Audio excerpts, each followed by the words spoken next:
But last we left off, we took this duchy here. Right now, we really just need our troops to replenish, as we have 5,000 and 10,000. Because we lost a good amount of our troops, actually, in our first loss, which is against these guys in Egypt. The Nassasib? Nassasib? Whatever, I don't know how to say it. I'm not a linguist, guys. I'm just a guy that does construction and whatnot. I am not a linguist. Huh. I think this is like the Nassasib.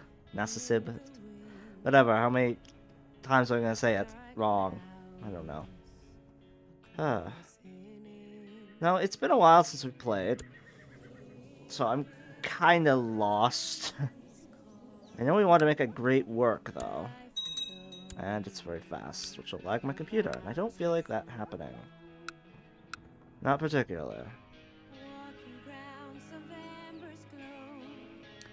So you know what I'm actually gonna do? Since I'm in the mood to play, but I'm really not in the mood to talk. No! I've thrown me out here. I pass Gabentus. Want it me? Amazing editing, Gabentus? Fine. Fine, I'll fucking do it. A few months have passed, and I decided to start construction of the Royal Palace in Navarra here. I thought about moving the capital away from Navarra and then building the Royal Palace somewhere else. One that has more space for like cities and like baronies and whatnot. But I decided, in the spirit of this game, I was just gonna kind of try to keep Navarra as like the eternal capital of our dynasty. So, I decided against moving the capital. Matters of life and death. With age comes wisdom, they say. Or at least, it may change the questions we ask. You mutter to yourself. You had trouble sleeping lately. More often than not, while the rest of your court is sound asleep, you find yourself staring at the ceiling. You are getting older, each day closer to leaving the plane of existence. It is folly to fear such things, of course.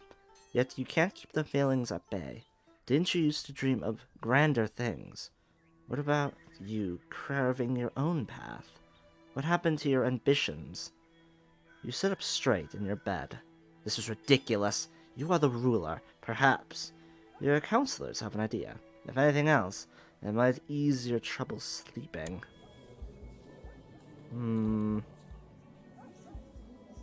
Summon the council.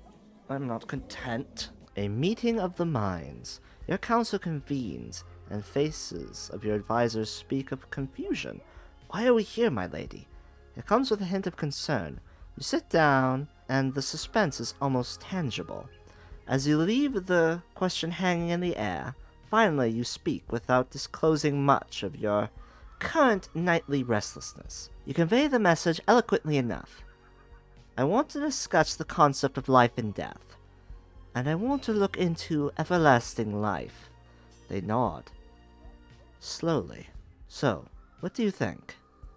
The spirit rises in the room as the counselors start to talk. Some hesitantly, some gesturing wildly. They all have ideas. And we're going to go with our trusted friend, Mayor Bernard, to handle this discreetly. He is our spy master, and I assume that he shall do a good job. Notice that our punching bag down here is actually getting attacked by the Nassasib in a subjugation war. So the Nassasib is going to get even more powerful, which is unfortunate, but we'll deal with them later. A few more days have passed. We're now in January, but we got the event where there's a chance that we could die while looking after peasants. So we have a 50% chance to get wounded, 10% chance of getting maimed, and 40% chance of nothing happening to us, and we get away safely.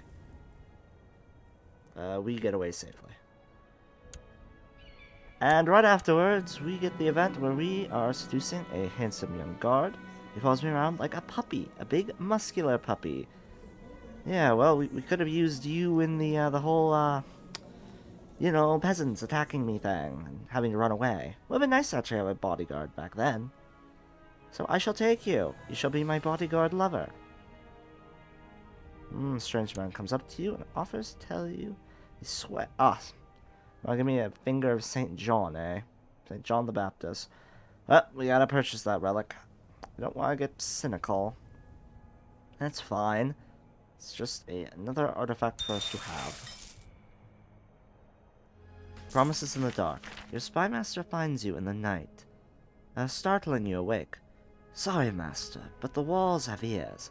I dared not come during the day, he says. Somebody is on my track. I could use some help throwing them off my scent. No, don't worry. It seems that we're getting close, he whispers, a confident smirk, only just visible on his face. There's a legend, you see, and well, we're very close to locating in a certain person who can help, but we're not the only ones looking for her. Well, I'm just gonna go back to sleep. Good luck, Bernard. I trust your abilities. A mystic appears. You're almost used to your Spymaster Bernard visiting your chambers at the strangest hours, but you still jump when he steps out from the shadows one evening.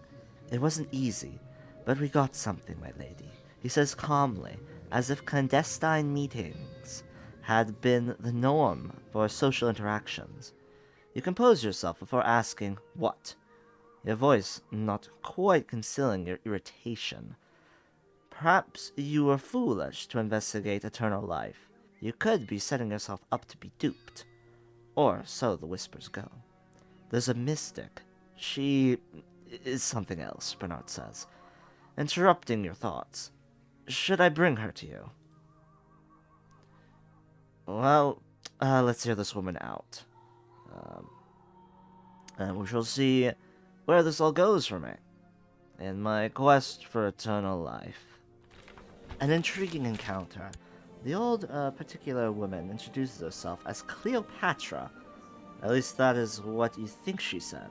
Her words are distorted with a foreign accent. She claims to possess the secret knowledge of transmuting the base metals into gold. And more importantly, she tells you tales of mysterious philosopher's stone. If you are to believe her words, it grants its maker eternal life. While you normally would not be inclined to trust a woman like this, her words do intrigue you. In any case, she looks the part.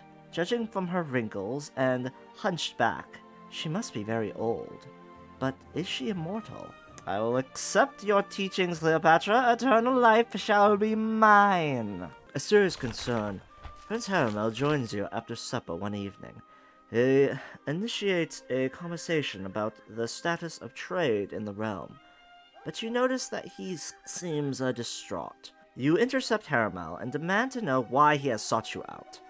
My dearest mother, I fear for your life, he says earnestly, and seizes my hand. Who is the sacrilegious heathen you have invited to your court?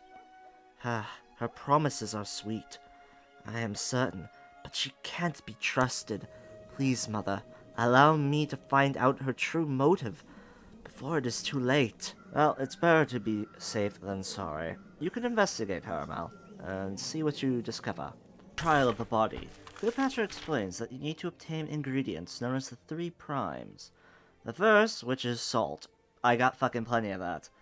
When you offer to send a servant to the kitchen, she protests. The art of alchemy is not simple. One of collecting ingredients and mixing potions.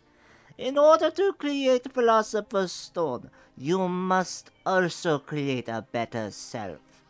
The old crone insists that you must conquer your body by mastering the art of pickpocketing. Being of noble birth, you have never needed to resort to such methods, but you do pride yourself on being deft of hand. It can't be that hard, can it? You know what? Teach me all of your tricks, wise woman. And we are now the highest rank in the Benedictine Order. So yeah, guys, in order to create a better self, we gotta learn to steal. Makes perfect sense, right, guys? I do like the Jeff Bezos path in life, I guess. An encounter with God. The day of the first trial has arrived. You have dressed yourself as a lowly commoner and left your guards behind. It is a strange feeling walking around the crowded markets, as if you were no one special. Instead of giving way, people walk right into you and spit curses as you stumble. As I stumble over my goddamn words. You are starting to feel uneasy and decide to hurry up and get over with. However, your nerves seem to have gotten the better of you, and you make a dreadful mess of your attempt. Within seconds, the spice merchant's guards are pressing your face onto the ground. "Don't hurt me! I am the Empress Muna, the nun!" You shout in a panic. "Yes, and I'm God!" The merchant scoffs and turns to his guards. "Show this dredge what we do with thieves. I am the Empress! I swear! Get your hands off me!" Alright, so now we're mangled, severely injured, and we have one hand. This whole immortality thing is going fan-fucking-tastic. But hey, at least this one guy here gained diligent. Good for him. So, Muna has a bastard son. That's kind of nice for her. Hopefully she... And we're dead. Empress Muna is dead. Empress Muna has given up the ghost at the age of 48. She died a mangled mess, having been mangled in a terrible accident while trying to get immortality, even though she had terrible stats, and was a very bad play for her to do. Muna spent her last years barely being able to walk.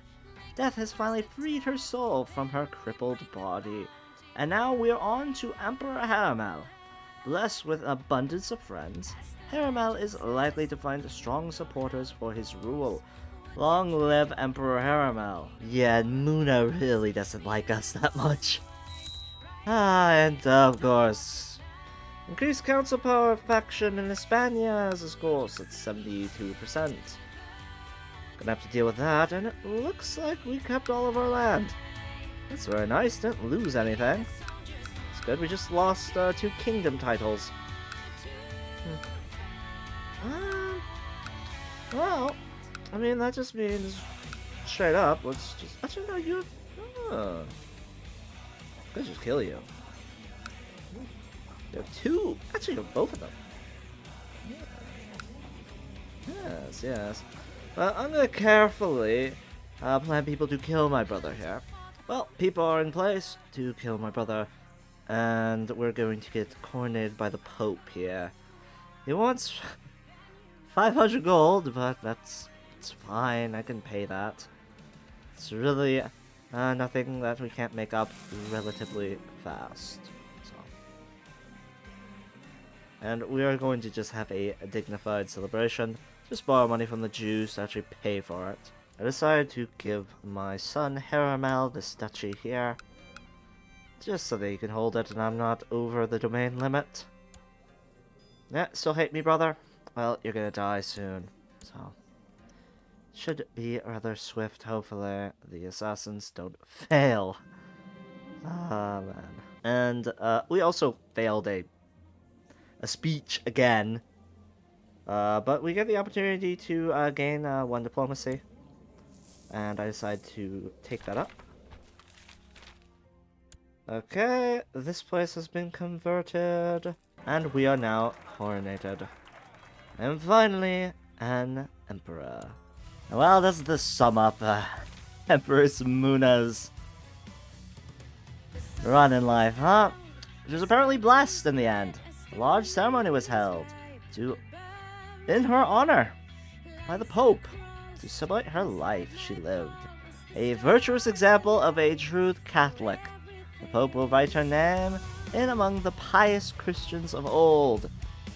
You know, all for blessed stuff of killing children, killing people, sleeping with a hedonist, and giving birth to Hellspawn, son of Lucifer. Oh, but besides that, we're a siege leader. That's nice, because I like being a siege leader. It's my favorite one to have. Makes sieges quicker. And my wife is pregnant. I was away, wasn't I? Huh. Wow, well, okay. Well, doubt besets me. Mainly because I'm paranoid. And no, I trust her word. It's just because I'm paranoid that I'm thinking that She's cheating on me. Should be fine.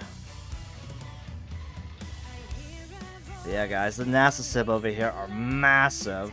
They're defending against a holy war from one of our vassals, but as you can see, our vassal is getting completely destroyed by them. So, and my co-conspirator, Mabinart, the old spy master, has come up with a plan to kill my brother. Let's see, hopefully it goes well. Fine, just get maids to help my wife out with her difficult pregnancy. And my brother Diego has passed away. Which means that we inherit the Kingdom of Asturias. While my brother Ladron here has inherited the Kingdom of Galicia, which apparently now is going to be based in North Africa. He really hates me. But he has very little power. I'm not going to try to assassinate him because I don't feel like getting another chance to get Kingslayer. Kinslayer, I mean, not Kingslayer. It'd be nice to kill more kings. But yeah, gonna be giving some of this land away. We even got a duchy over here. Dutch barony! Wow, Gamentus cannot speak today. I'm very sorry, everybody watching this. But if you've gone this far, you know that Gamentus is terrible at speaking in general. I'm gonna do some upgrades and whatnot. I'll see you guys when something happens. Well, you got a few powerful factions going on right now. I'm trying to bring down. One for Muna to try to become the Empress. Not going to happen. We also dealt with 2 peasant revolts in the 2 years. And I've just been upgrading buildings. Looking over the royal palace being constructed. It'll take a while. I've been dealing with this feud I have with this random bishop. Where I don't know why he's my rival, but he's my fucking rival. It's the most boring rivalry ever. Between an emperor and a bishop. I could easily just have him executed. Like, why am I even feuding with this bishop? I was also thinking about taking more lands from this punching bag down here. That's a plan, at least. I mean, he's pathetic. He's got some good land. So, I might as well take it, right, guys? And there we go. War's done. Punching bag beaten to oblivion. Now we border the Nassasib. The nation that's close to us that is pretty threatening. I mean, dear God. Holy cow, they're huge. I gotta put up all of that. But hey, at least we're touching tips. Gotta divvy out this land. Just give me 1 second, guys. Alright, so I gave all the land to this boy. A new duke. That's it for now. I will see you guys next time, whenever the hell that's gonna be.